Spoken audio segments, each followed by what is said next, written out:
Week 1. What is your favorite day of the week? As a working mom, my favorite day of the week is Saturday.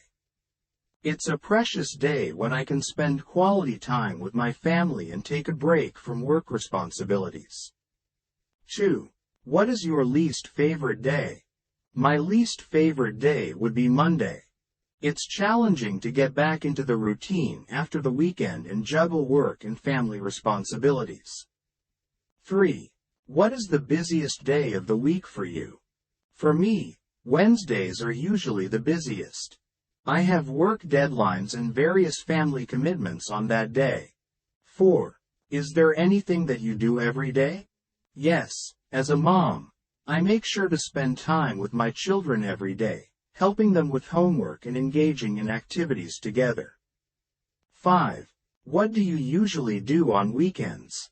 On weekends, I try to strike a balance between family time and personal time.